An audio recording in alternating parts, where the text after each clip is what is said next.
fakeness. If you wanna play tough and wanna hate this, I'll always show up.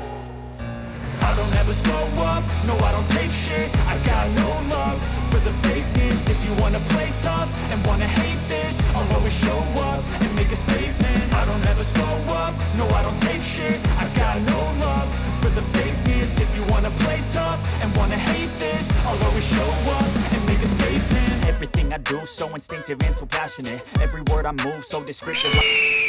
Kaya mga idol, medyo ikakabit na natin yung linoleum natin dito. Sana hindi tayo kapusin ng pagkakabit. Ayan. Dito sa ilalim, tapos dito na sa pahaba. So yun na nga, ito na nga yung pang part 8 o part 9 ng pangsamantagal na bahay natin mga lods. At nakita nyo, kinakabit na natin yung linoleum dyan sa may ilalim ng lababo, dyan sa tabi ng banyo. At nakikita nyo guys, at naglalaro-laro tayo ng ating mga anak kung ano-ano pinagagawa imbis na tulungan yung kanilang daddy. At ayan na nga, kitang-kita nyo kung gaano kalaki. Hindi ko na maipit yung aking tiyan dyan at medyo nahihirapan na tayong humigay dyan kasi wala na tayong exercise. At ayan na nga, puro na pakit at puro ayos na lang humbok yung ginagawa ng anak ko imbis na i-assist yung mga dapat i-assist at sila dapat yung gumawa niya kasi nga hindi na tayo masyadong makayuko dyan dahil sa kabotsugan. So yun na nga mga idol, at medyo malapit-lapit na rin natin matapos at malapit na natin ma-full decorate yung ating pangsamantagal na bahay. At sana supportan nyo palagi ang ating munting vlogs at yung pakipala na rin yung Facebook page natin, Gula Fanatics Fans Club. Yan, at supportan nyo at pakishare na rin yung ating mga ibang video at ang ating mga ginagawang semi vlog. At ayun nga, binalita nga kanina sa 24 oras dahil may parating daw na bagyo, signal number 7, at nakita nyo naman po yung tok-tok ni Big Papa Dante at kitang-kita na yung mata ng bagyo. Yung ano namin, yung boss namin, yung magpapasahod sa amin mamaya. Yan. Bilisan mo ha. Huwag na magtagal dito kasi hindi kayo makatatapos pag nandito ka na naman. Tapos na ako magtinda. Nagano ka na ha? Tapos sa inyo, alas 3 mo, ako dito. Anong oras pa lang ha? Wala ka pakialam. Hindi na, mag-ano na kami. So yun na nga, dumating na naman yung ating manager at ating foreman. At kaya naman, hindi naman tayo makakagalaw at hindi naman tayo makakilos ng maayos yan dahil nandiyan na naman yung aking asawang 10 times buwisit. Sana naman sasawa ko hindi ka muna sana muli dyan para nakapagkilos-kilos at nagawa namin ng maayos dyan. At ayan na nga, nakita nyo yung mga anak ko at yung aking asawa, former engineer, at yung mga imbis na tulungan si Big Papa Dante, wala. Ako lang ang mga pinahirapan, puro nakamando at mga turo-turo lang. Ayan, tingnan mo, alam mo naman mga binubuhat nila, pero ako lang ang nagbubuhat yan guys. Magaling kang kupal ka. At ayan yung asawa ko, alam mo, ano siya, yung sobrang galing mag-ayos ng bahay. Kaya ayoko yung gumagawa ka ng bahay at naglilinis ako ng bahay na nandyan siya, talagang para kaming aso at pusa yan lods. Talagang nakakabwisit kumilos pag ganyan. Hindi kami magkakasundo at hindi ako nakakagawa sa gawaing bahay. At ayun na nga guys, nakita nyo na wawalis-walis ako dyan. At ang ginagawa ko nga dyan kasi guys, para hindi masyadong marami at yung linoleum pag sinalpak natin medyo malinis, hindi siya yung magbubukol-bukot at hindi siya kagad masisira. Kasi ang gusto ng asawa ko, linisin muna lahat tapos yung mga kalat-kalat sa sahig, hayaan lang muna. Ako ayoko nung gano'n. Gusto ko pag may nakita mo ang mga kalat at yung mga kalikabukot, yung mga ano, parang bato-bato basa, gusto ko lagi malinis na kagad dyan. Dako, tuwalis, lagay na kagad para pag nilipat ko doon sa isang side niya, malinis na yun. Para kumaga hindi na siya ganung kakapalang yung dumi, di ba?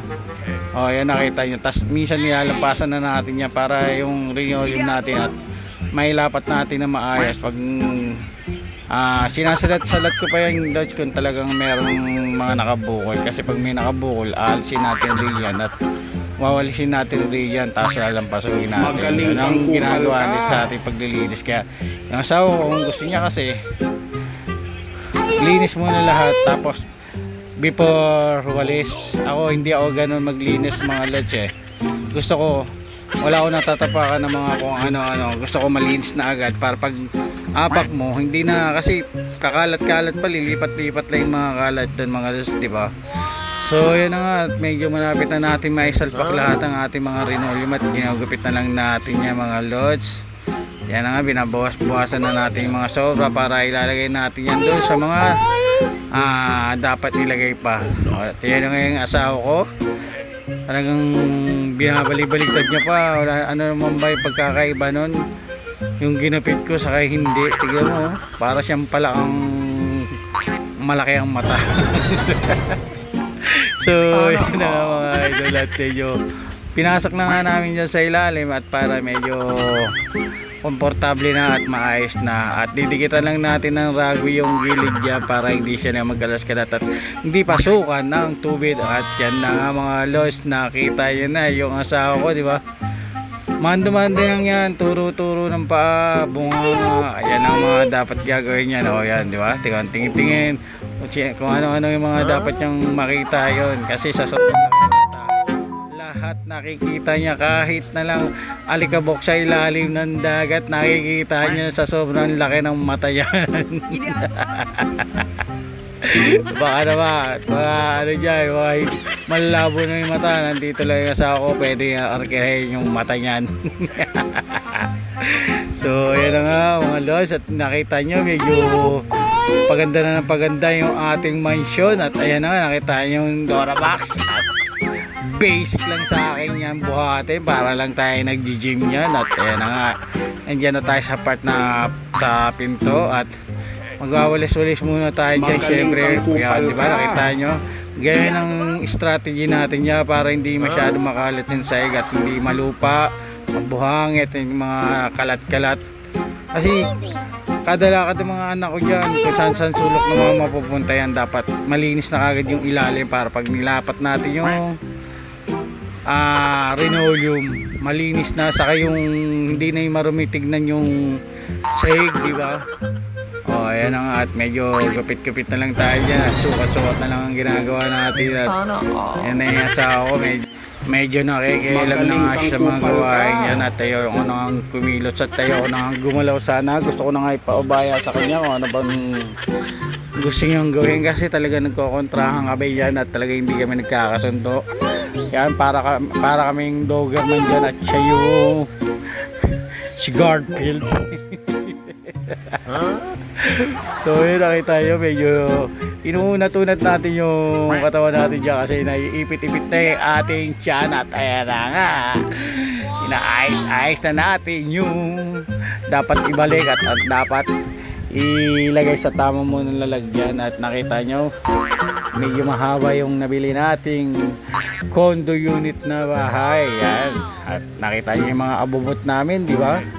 Talagang dagsa, at sabi ko nga itapon na yung dapat itapon, pati asawa ko itatapon ko na.